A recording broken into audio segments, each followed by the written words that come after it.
So Alyssa mercante, the journalist that wrote the absolute dreadful piece on Kotaku over the Sweet Baby Inc. stuff, went on a podcast that's owned by the CBC up here in Canada. Geez, I wonder how this went. It went very, very interesting, to the point where she blames that people are using Trump, that the gamers involved in everything that is going on with Sweet Baby Inc. are far right, and everything like that. So let's take a closer look.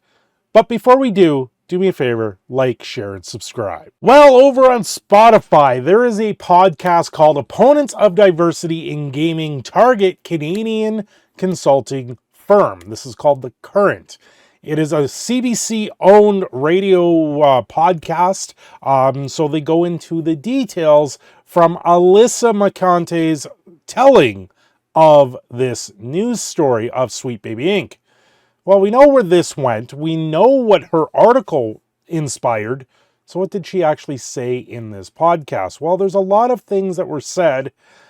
Apparently their transcript is copyrighted, so I'm not even going to show it up here. I'll try and tell you as much as I can. Maybe we'll listen to a few clips here. This is a CBC podcast. Hello, I'm Matt Galloway, and this is The Current Podcast. There is a new conspiracy theory gaining ground in the gaming world. It's centered around a Montreal-based video game company called Sweet Baby Inc. And according to believers, including Elon Musk, this small 16-person Canadian company is trying to radically change the video game industry. Here is one of the many men on YouTube speaking out against Sweet Baby, specifically about the new Black Spider-Man character. The controversy started when Sweet Baby Inc. employees, a woke game consulting company whose sole mission is to push the agenda in any games they get their hands on. Very interesting that they didn't want to name him. They just wanted to name him as a person on YouTube, as a male on YouTube, instead of actually going out there and saying who it was. For example, the Miles Morales character in the most recent Spider-Man game, who is black. I guess I help out with my mom's work in Harlem every now and then. Yes, the Miles Morales that I believe they put the wrong country flag in his home, because these were sensitivity readers that were supposed to be enacting things that were proper for it, but then they go and screw the pooch up on what they see and do in the game. Well, let's start with this campaign and when it started.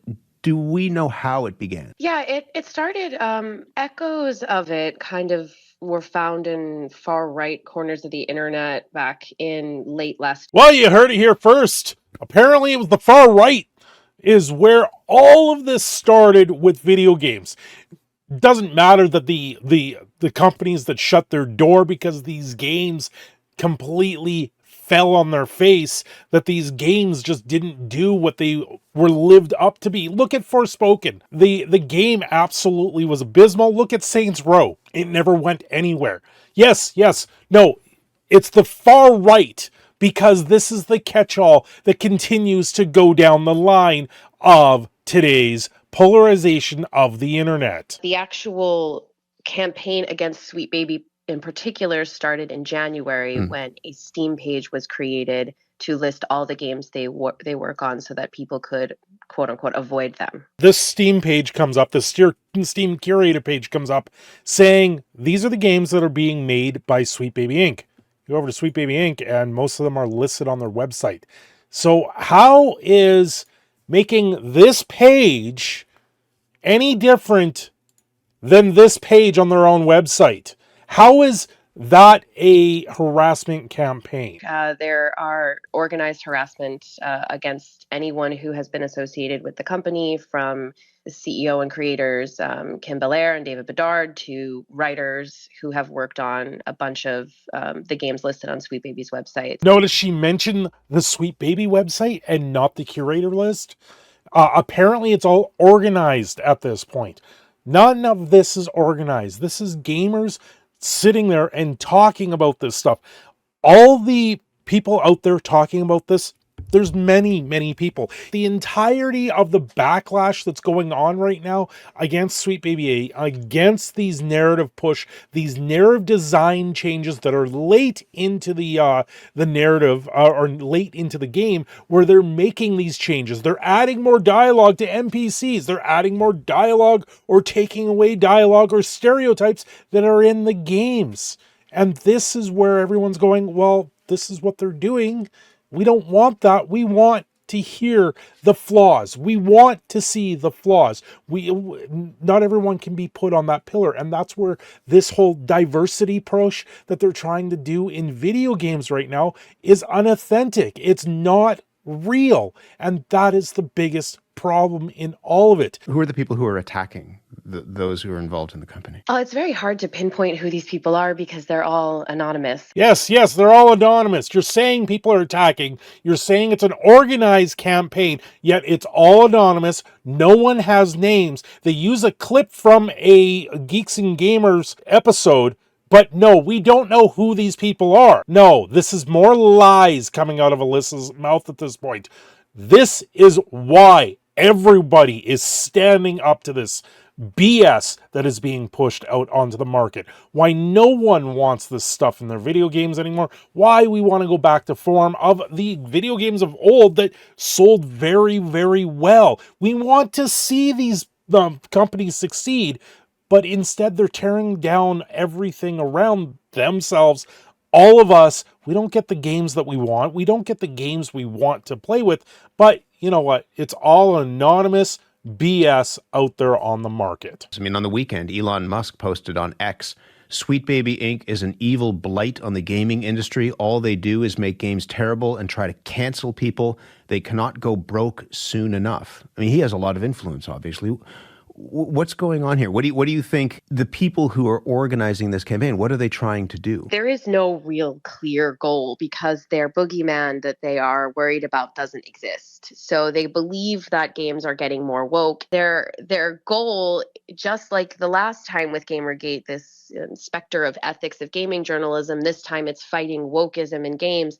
The boogeyman does not exist, so the goal is very unclear. It really just feels like a harassment campaign in various different directions, targeting various different people. I mean, they kind of throw anything at a wall and wait for it to stick. And this is exactly why Steve Bannon took this playbook and utilized it in the Trump White House. Okay. They talk about Elon's tweet, how Sweet Baby Inc. is one of the most evil things out there. They talk about Gamergate in this whole thing, of course, talking how it was a harassment campaign. A harassment campaign from various locations, from various people, attacking everybody, and nothing is organized. Although it's an organized harassment campaign, as per Alyssa's words in this podcast. It's organized, yet they're attacking everything.